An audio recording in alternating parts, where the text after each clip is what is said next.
Hello viewers, in this video I'll show you how to fix ChatGPT error in message stream problem on ChatGPT. If you want to solve this problem, please follow the step. Step 1. Open your phone setting, scroll down, go to apps, go to manage apps, search ChatGPT application, tap on ChatGPT application, click on storage, again click on clear data, tap on clear cache data on ChatGPT application. Step 2. Open Play Store and update your ChatGPT application latest version. You make sure your ChatGPT application is up to date.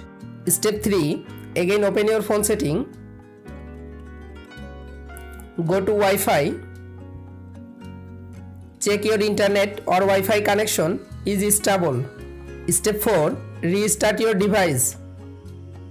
Again open your ChatGPT application.